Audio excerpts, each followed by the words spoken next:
My name is Kemi Kalikawe. I'm an interior designer and fashion designer, and I'm a big advocate for, I think I will call it, how does design help the community? In different ways. I've worked with different women's groups in terms of helping them to realize their design side, because a lot of times women kind of have the knowledge, but they don't have ideas. So just helping them to build ideas, whether it is groups like people in Iringa, people in Mbeya. Usually I get called to help out and just give them motivation. So basically, as a designer, I founded Naledi Dream Center, which Naledi Dream Center was founded about 2 years ago. And it started off as a non-for-profit, and it still is, but registered as under a company. But basically what it does is it's a fashion hub. It helps to elevate what designers are already doing. So currently we are doing a big shift as to what we're providing, mainly focusing on helping women, helping companies elevate what it is that they're already doing. So if you're a company who's already doing fashion, but you need to make it more stronger and reach a bigger audience and think more ready to wear, then that is where our company comes in to help you just to make things look more professional. Yeah. So basically, what Naledi Dream Center is trying to do, it's saying there's a lot of, in Tanzania, fashion designers mostly do made to measure, which is custom made. Tunakuja, they measure you and then they make a dress for you. But using what it is that the way we are moving is trying to say, okay, how do you make ready to wear, which is standard measurements. A tailor or a designer designs a collection that is ready to wear. So basically a client can walk into the shop and the stuff is ready to go. And to do all of that, there is a lot of different things in the background that need to happen. And that's where we come in terms of how do you put together a collection? How do you, knowing that this is a collection that has to sell to many, it's not that you're designing for one person, so it has to appeal to many different people. How do you put it on e-commerce? How do you manufacture it? All of that is different from making one dress for one person. So I've gotten a lot of opportunities over the years to travel the world, show my clothes around the world. But what has happened every time is that you get to a place and you're told, okay, can I have a lookbook? So a lookbook basically is the clothes that you're going to sell to the customer and you want to sell to a shop. But there's been many challenges to that in terms of fabric that we find in Tanzania, in terms of where do you manufacture at that stage. And all that I've learned over the years gave me this thing of saying, okay, you know what? If I'm facing these challenges, I know other people are facing them and I'm overcoming them. So how can I pass that knowledge on to other people so that it's not only one person doing this, it's many people doing this. Because we basically started off with some savings that I did. I had some savings and it could not have exceeded more than, let's say, I didn't invest, I think, anything more than 2 million into the business. And what it was it's always been, so far it's still a pilot to say, okay, how can we train people to get to this quality with the minimum, but using the latest technology.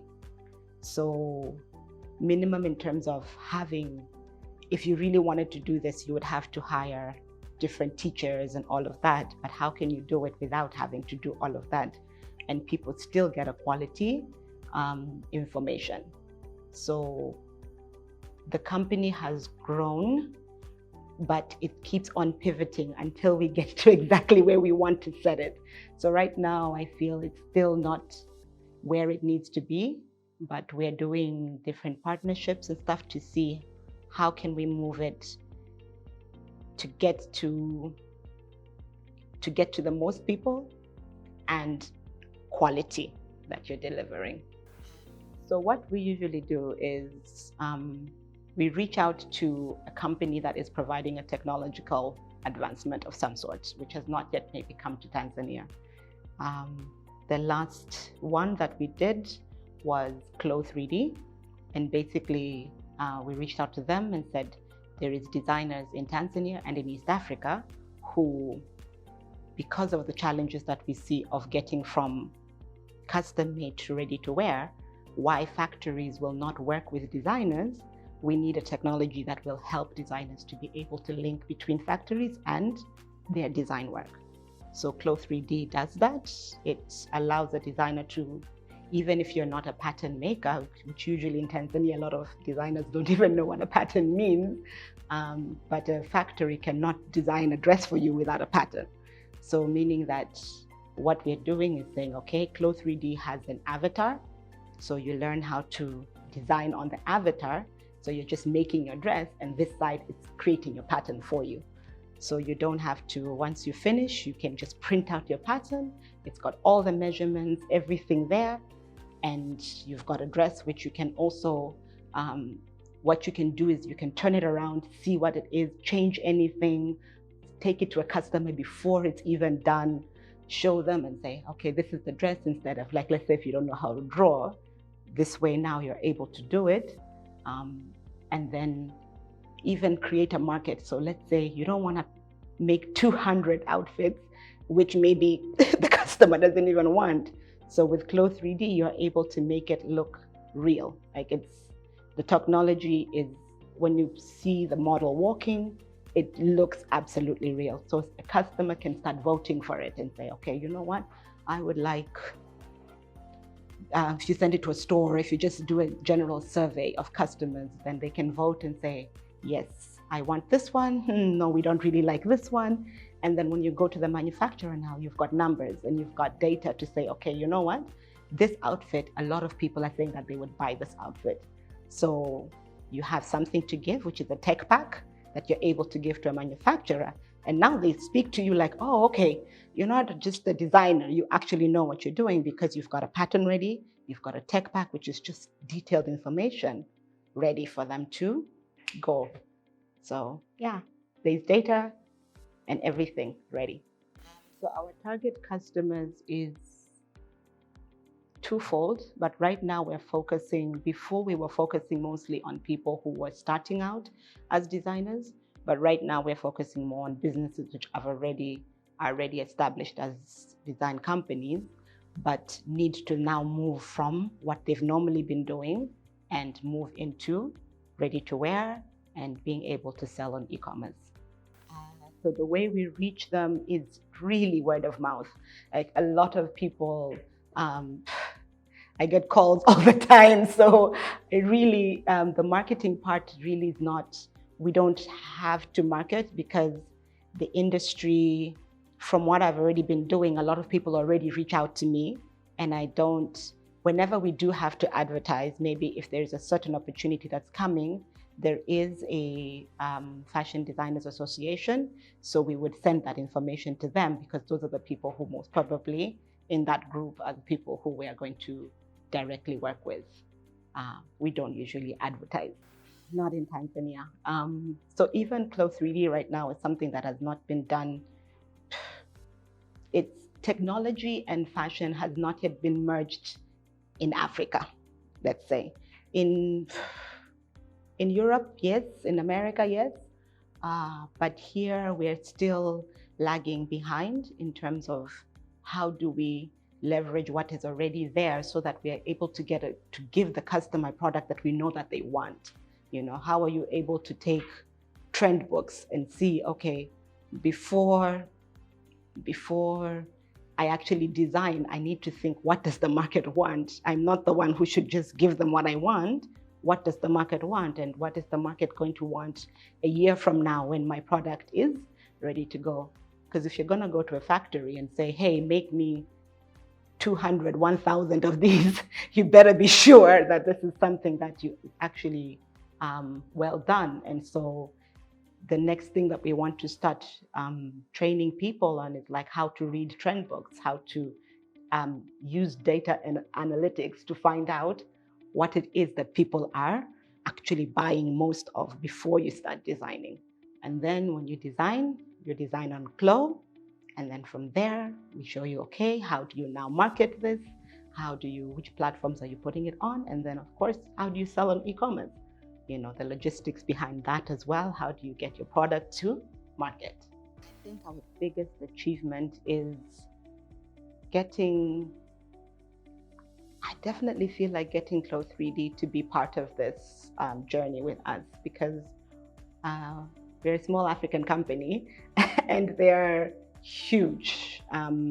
They have branches all over the world, and they trained us here in Tanzania for free. And I think sometimes it's nothing ventured, nothing gained. So it's about just reaching out to companies and saying, this is what we would like to offer, and we believe that your product is something that can be used by people here. And just them being able to want to partner with us in that was an amazing, amazing achievement. And being able to take it now to, the program was taught to not only Tanzanian designers, but also East African designers. So we were on a webinar with people, designers in Ethiopia, designers in Rwanda, designers in Burundi, Uganda, Kenya. All of us were all learning this product because some people were bridal wear designers. So how do you get the stones put? How do I, before I make a dress which is worth, I don't know, 1 million, I don't want to make a mistake. I want my client to know that this is how it will look like. So this is what, and then after that, I want the person who's cutting the pattern to know exactly what it is. I want the person's measurements. There's so many different technologies happening now. There's those, you can scan your body and get actual measurements. And those are the things we want people to learn, just know that there is so much out there. So how can we get your company to now use that to make it a better company and get a product that is good to the client? I think challenges definitely is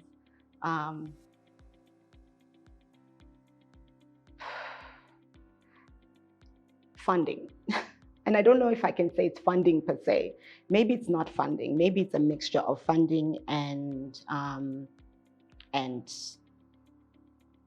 let's say team creation or capacity. So there is ideas, and then there is actually executing those ideas. So putting those two together and getting a full team that believes in the way things could go. But then even if you get the team, do they have the capacity to be able to do what it is that you're going towards? So I guess when it comes to funding, it's like, okay, maybe you're not able to, if you don't have enough funding to then say, I'm hiring people who are more skilled and have a bigger capacity. It means that you'd hire people with a little bit less capacity, but have the passion, and then now getting them to reach where it is that you want to go. Sometimes it takes longer for you to reach there just because you're building their capacity as you go. So I don't know. I think I would say the capacity and funding would work hand in hand together. But yeah, I don't know if I would have done it any differently though, because this is all new. There's no way. I don't think I could have done it any more differently. There's no way to start a new venture which has never been done and know that, because as you do it, you're learning so many things, and it means 5 years down the line, I wouldn't have known what I know 5 years, so I couldn't go back and say I'd do it differently, because I feel like that was the perfect way. Yeah. I think so. Like what we're doing right now is saying, especially because thinking of capacity and all, it's saying we need to work as partners. So get partnership links. And that is what we're doing right now. Working with companies here in Tanzania and internationally as well, just saying, okay, we all have the same vision. You have skills in this, you have skills in this, you have skills in this. Let's merge our skills and see how we can get what it is that we're trying to make to the public. So right now we have something in the pipeline, which is exactly that. For five different companies coming together to create a consortium and saying, okay, how do we reach and elevate at least, the whole, again, creating an ecosystem, because as you're saying, if you're saying that, okay, I want to reach this number of designers who are at a certain level, but you don't want to only touch the designer, because all of it together, they have a team who are with them who also, because again, I'm seeing the capacity. So I'm like, there's no point in just training and helping the designer. You have to help them and their team. And that way, the whole company grows as a whole and not only as an individual. And so we have different people who will be